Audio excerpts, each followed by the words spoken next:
With me is Murray, and Murray, welcome to our little show. Thanks, Bill. And behind me here is a very, very big loader. And I've seen loaders around the country, but never ever anything as huge as this. Maybe you could just describe this to us. What is it for a start? Sure. It's a Caterpillar 994. 1998 it was built. And it's the only one in New Zealand, and it's never worked in New Zealand. Oh, okay, so the Ross brothers have got it in. The Ross brothers decided that they needed something big for the museum. Yes. And purchased this out of central Queensland. It was working in a coal mine. It was surplus to their requirements. What they do with big machines like this, they usually rebuild them when they get to 50 to 60,000 hours. Strip them down to the last nut and bolt. But the company, a Swiss company, who owned this mine over there, decided that they would go for a brand new one. The current one is 994K. Oh, okay. At 240 tonnes. Just sitting on the ground. Sitting on the ground with a standard bucket on it. Wow. Yeah. And that's a standard bucket? This is the smallest bucket that Caterpillar make for these. It's 17.1 cubic metres struck, which is a lot. Yeah. Which is a lot. They do actually go up to 44 cubic metres, but the loader can still only carry what Caterpillar says is 38 tonne. Oh, okay. But as you know... Yes, a little bit here, a little bit there. That's right. We're going to have a look around just at some of the structure of this thing, folks. Come have a look at this. Is this cast? Not the boom arms. So this is just one lump of steel? This is one lump of steel. Imagine this piece of steel sitting on a factory floor, wherever they cut it. Yep. Just a huge slab of steel and a big cutter gone zzz, cuts it all out, put some holes in it. That's what they've done, Bill. And yeah, that'll fit. Everything's according to the drawings. Yep. It'll fit on the side of that loader, no worries at all. And this arm inside there looks like it's cast. It's definitely cast, the two arms. Right, another lump of steel. It's just unbelievable. It is. And huge hydraulics up the top there to make it all go. It is. It's a traditional reloader. It's a mechanical driven loader. It's the biggest mechanical driven loader in the world. There are bigger loaders, but they are electric drive. Okay. Looking at that front diff, even that in itself is massive. And then you go out to the wheel drivers that make the wheels go round. Good God. Yes, it's very, very impressive. Bill, we had to strip it down to many smaller bits to get it here from Australia. We got caught over there with COVID. Oh, took well over a year and a half to actually get it here after purchasing it. When it arrived here, the boom was off, the bucket was off, the four wheels were off, the two axles were out, cab was off. There was lots and lots of bits. Well, how high? That's sort of 1, 2, 3. That's 5 stories high. Pretty close. I'm not too sure. I haven't thought of it like that. No. It must be great if you're the operator of this thing. You get up in the morning, hoo-hoo, I can drive my loader, hoo-hoo, and you climb up all those stairs to get to the operating point, and it's just you up there. You haven't got any mates up there helping you or anything, and the trucks pull up. And I guess you need to be that high to see the trucks to put the dirt in them, or the stones, or whatever you're putting in them. Incidentally, Bill, this is actually a long reach loader. These boom arms are actually for a long reach, so they could load the bigger trucks, the 150 and 200 tonners. Wow. Yeah. And even those you got to climb up up the side, and it's like driving your house from the kitchen. That's true. So Murray, this wheel is enormous. I mean, I'm 6'2" and it's way above me. So what would a wheel like this cost, or even just a tyre? 87,000 New Zealand dollars. For a tyre? Just for the tyre, yeah. They're only made in America, Bill. Oh, okay, so you got them shipped here. Yes, yeah. So that's that's a truckload in itself, isn't it? It certainly was. That's amazing. Well, folks, what we're going to do is we're going to climb up into that cab and just see what makes this thing tick. Murray, there's a little pipe going in here. It says air pressure, engine, transmission, steer, brake. This doesn't start like an old Mac, does it? It does, Bill. It certainly does. It's got an air starter on there. It's actually a Caterpillar air starter, and we need a minimum of 105 psi to get it to start. Wow. We tap into our own system here that we service all our Airputty workshops, so that we've always got air, so that we can start it. Wow. So where's that starter? Further down, I'll be round the motor. Oh, okay. It's a really big motor. And then when you look up into all this, folks, there's pipes and valves and God knows what going all over the place. And so you'd really have to know your machine if you're the bloke that's got to, know where all this is to how to fix it. Absolutely, absolutely. Operators are now expected to know a little bit more than what they used to in the past. In the pre-start system, they've got a guideline what to look before they can actually start the machine at the beginning of their shift or their day. So they've got a huge check to go over before they even. Yep. Yep. Tick tick tick tick Yep. tick tick tick. It's the same for even the smaller loaders. There's certain things to check for, oil leaks, water leaks. And that can happen over a shift? That can happen over a shift. Sometimes you don't even realise it's happened, Bill. Yeah. Wow. So what does this weigh, 200 tonne, you say? As it sits here, it's just over 200 tonne. Yeah. You can see why. So we worked that out. Because it came in many bits, we had to be pretty precise with the shipping weights and things. Oh. So it was all tallied up for us, and it's just over 200 tonne. Wow. So to make the stairwell, I mean, this is so obviously so people can go up and have a look. I guess this is just an exercise in itself, measuring and getting it to the right height. Yes, and then you get to the point where the operator has to come up a ladder arrangement, a little rope ladder arrangement at the bottom of those stairs. Yeah, there so is. getting up here is just a slightly little bit hazardous. You still got to have long legs. Long legs, good knees.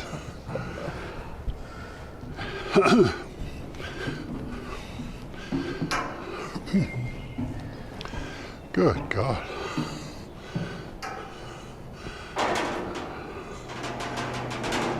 Well, we're up 5 stories, folks. And how long would this be? 30, 40 feet? Well, not too sure, Bill. We actually drove it in here. Of course you did. Yep. And so we're up here ready for a day's work. Little cabin in the middle there.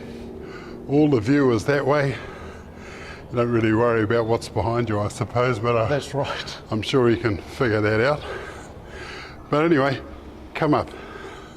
Looking at the back of this top of this engine, I guess the engine's underneath it. Mm-hmm. We've got 4 air cleaners and we've got 4 enormous exhausts. And how many cylinders is this thing? 16 cylinders. It's a Cat 3516. So the pistons are about that big. 78 litres.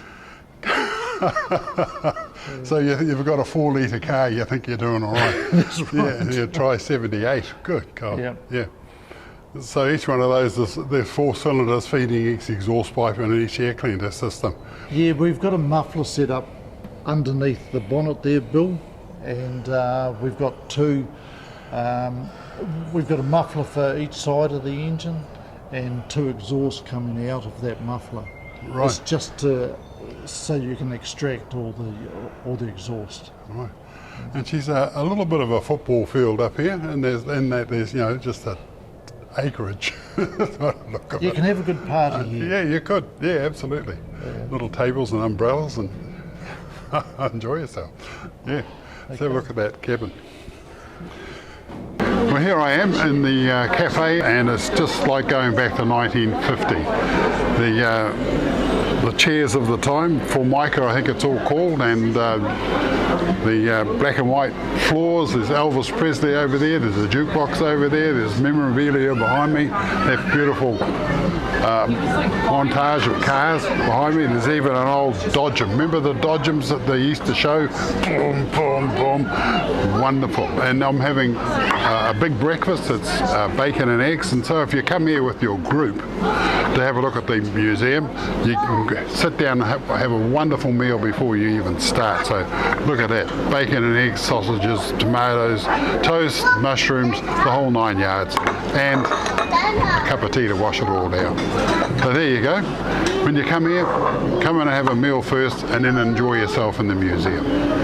Christmas isn't all that far away, and so if you're looking for a present for the truck driver or somebody interested in transport in your life, then my Talking Trucks book might be just the thing. So if you'd like a copy, just email me, billhohepper@extra.co.nz, and I'll take your details and I'll get a copy in the post to you.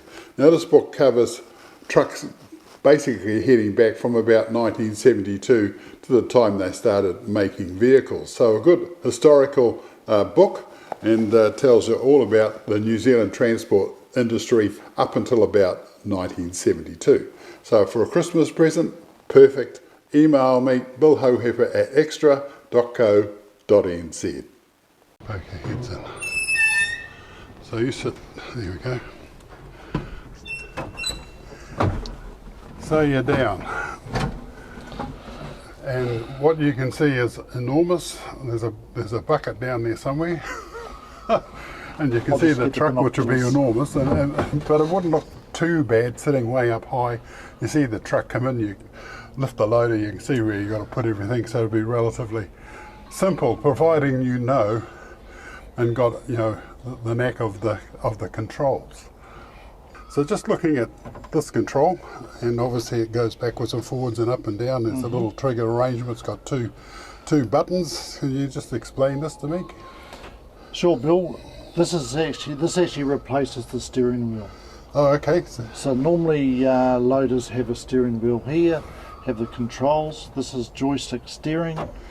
To turn left, you just push that out and move it over. To turn right, just slide it be that way. Right. To move forward, you would push that button, it would go forward. That one to go backwards, and there's a gear, a lever on the inside here. So you've got to push this little button to go forward? Yep. Yes. You can also control it by this lever here, which is forward and reverse. So it's nice and easy. It's simple. It's modern. Right. Yeah. And on the other side, you've got two levers. Obviously, that controls the bucket arrangement. Sure. This one controls the boom lift. So yep. Up it comes. Up it comes. Correct. When it reaches almost to the top, it'll automatically throw that lever out like that. Yep. You can actually set the position that you want it to stop. This one here controls the actual bucket itself for when you're loading and you're scooping up the material, right, and dumping it. So all that's controlled. So you've got two levers that does everything. Does everything. So. Yep. So coming over to this side, there's a little panel of instruments. I can't quite read what they say, but oil will be one of them. Yes, we've got oil pressure, air pressure, and transmission pressure. Right.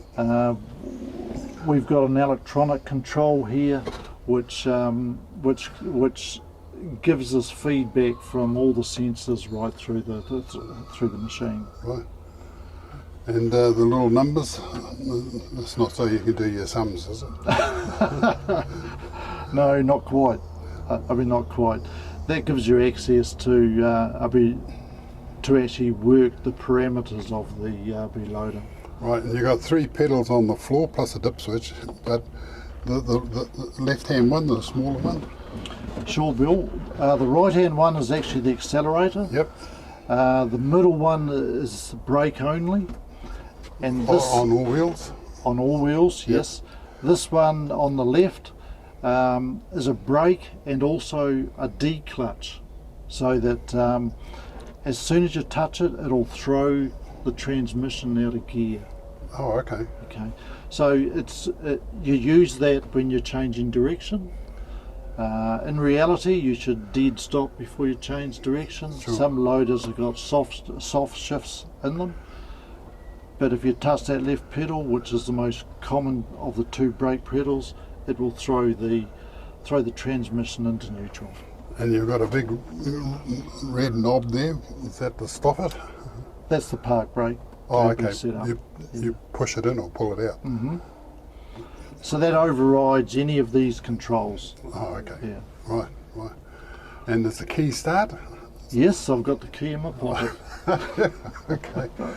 So what we're going to do now, folks, is this thing has got an air start. He's got the key in his pocket. We're going to start it up.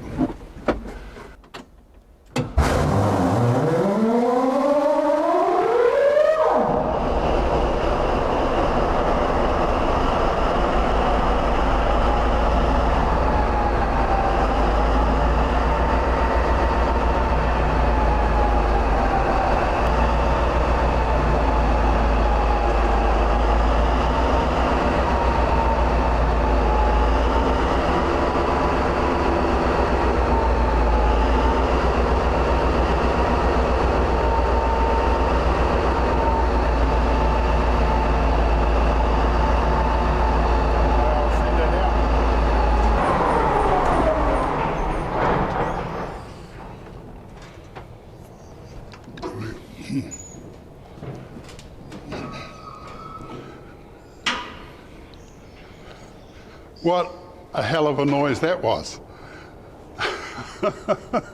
And if you're not expecting it, it'd go, oh, give you a bit of a shock, wouldn't it? So, Actually, I do warn people about the noise, and I said, are you ready for it? Yes, yes. And then when I started this, whoa. Wow. Well, it's certainly one impressive machine, that's absolutely for sure. it is. And as I say, there's parts of the cast, there's parts just cut out of steel. There's all the electronics that make it all fit together. There's the hydraulic pipes that make stuff go. It's just an endless. And so if you're in charge of keeping this thing on the working, I reckon you probably have your work cut out for you. No, we had an excellent team that actually put it together. Right.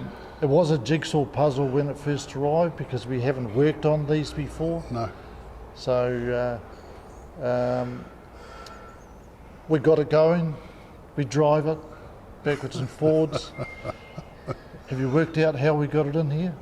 No, you would have had the cab off and come under that drawer, I suppose. No, we didn't actually. Oh, really? About a year and a half ago we built this extension. Oh, really? Yeah. So you put it in and then built it around it. No, we had it all complete except for that half of the end wall. Right, and then Yeah. she came. And we drove it. It's nice and easy to actually get it out, Bill. We can do 2 things. We can remove the wall. It's been designed so it is Removable. nice and easy to Yeah. remove. Yep. Or just start it up and put it in reverse. Fair enough. Yeah. Oh, we're going out now. Fair enough. Now there's an enormous grader in front of us. We saw that down at the wheels at Wanaka, and there's a TC12 on the other side of that, which in itself was a huge bulldozer back in its time. Then over there we've got a Komatsu 575A Bar 2, which is probably one of the biggest bulldozers in the world in its day. Are they bigger than that now? No. No, that's still the biggest. So we've still got a few things to look at, folks. So first of all, we're going to take a look at this grader. Murray, we're in the bucket, and it's enormous. And I'm just looking at these little slots that go on the front. I guess when you're digging a lot of material, you wear those out relatively quickly, so they look like they can be replaced. Yeah, Bill, it's depending on the material that you're actually working in, they are vital for actually breaking the material up. Yes. In the abrasive areas, they do wear out very quickly. Yeah. And these little, this is just a ramming device to hold it in? That's just to hold these shanks in. Yes. Yep. It's all be Caterpillar designed. They've gone to a lot of work to actually make sure it's easy for the serviceman to fix. Right. So there you go, folks. Like catching a fish. Where's your arms, Murray? Well, I've come into the museum now, and just looking around, there's all sorts of cars from the 50s and 60s, 30s. There's a couple of 20s in here even, and it's a magnificent collection. So there's lots and lots of stuff in this museum for you to look at. Lots and lots of stuff that's going to take you right back to the day. And if you're new, well, there's lots of stuff here about New Zealand history. So if you come here, you're coming to Railside Place, which is off Rifle Range Road in Hamilton. Certainly worth a look if you belong to a car club or some sort of a club and you want a place to go. This is the place to come, and you can start off with a meal in the cafe. Come and have a look, enjoy yourselves. I absolutely recommend it. Well, I'm at Fully Equipped, and Fully Equipped is where they make crown canopies. And in 1993 I did an ad, you might remember, where I took a canopy off a ute, put a little outboard motor on it, out and caught a fish or two, and then came back and kicked the door down like a landing ramp, and woohoo! And that just sort of, there's two guys on the beach watching me do it, and I sort of scratched my head, how am I going to get out to those birds? I know, the canopy. So that worked a real treat. Now we've done another ad. They thought 30 years on, it's time to do another one, and which I'll show you in just a minute. But first of all, this is where they make the canopies. It's a huge process they go through. It takes about a week, I think, for one canopy to sort of be completed from woe to go. And they make them of fiberglass. They polish this fiberglass, and it goes right through this whole factory and pops out the other end where they put in the windows, and then when it gets put on a ute, they do that here as well. They make sure everything's all waterproof, and then it's all finished, and the customer drives the ute away. And they've got a few utes stacked up around the back there waiting for their canopies. But one of the problems is the ones that are coming over, the utes that are coming over from overseas, they get held up, and of course production lines here get held up. So this is one of the reasons why there's so many canopies behind me, is just waiting for the utes to come off the boat so they can fit them. So that's pretty much that. But crown canopies, you can do all sorts of things with them, as you know. But keeping your gear dry is one of them. You can go camping in them, of course. You can just sort of chuck a mattress on the back of your ute and have a bit of a snooze while you're four-wheel driving and things like that around the country. Would you like to come and catch a pig with me tomorrow? Yeah, that sounds great. Excellent.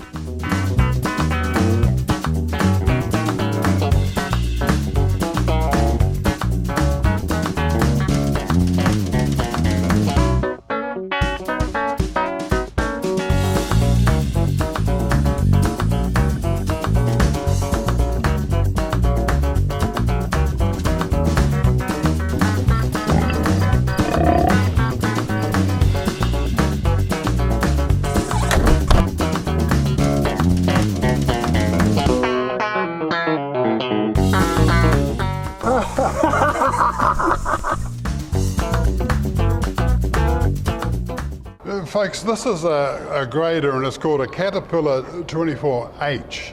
And Murray, this is the only one in New Zealand. That's correct, Bill. And what would its use be? I mean, it's huge. I mean, where would this work? It'd be ideal to sort out the potholes in our state highways, but Certainly would. but that's not what it's for. It was designed and built for working in mines and quarries where 150 and 200 ton dump trucks will be working. It's got a 24-foot blade, Bill. So this is for keeping the dump truck road clean and tidy. Correct, the haul roads. Oh, okay. Yeah. The haul roads, of course. Yeah.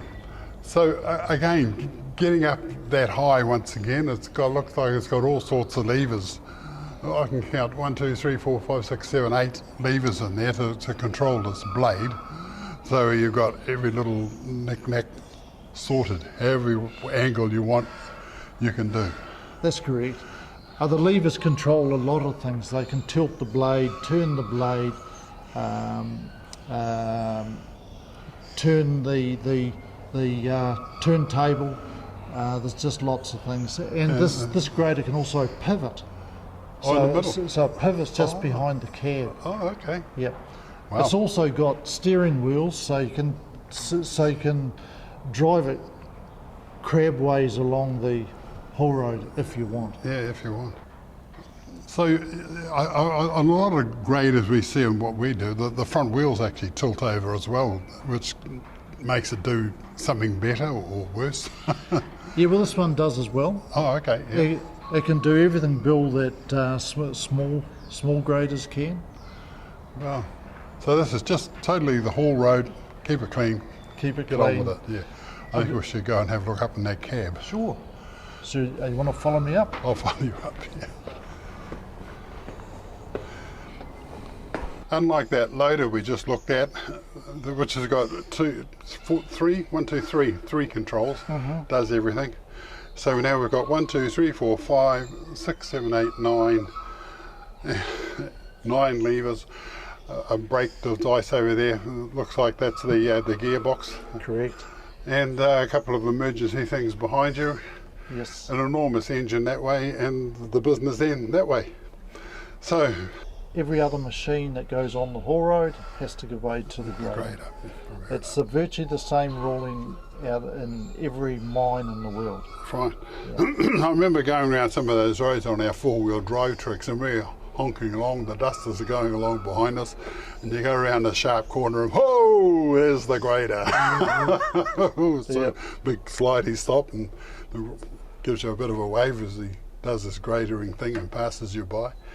Yeah, that's true. Contact is so important. If you want to pass a grader, you've got to RT up to the grader operator, who will give you permission to pass. Fair enough. Failing that, you've just got to stay behind them.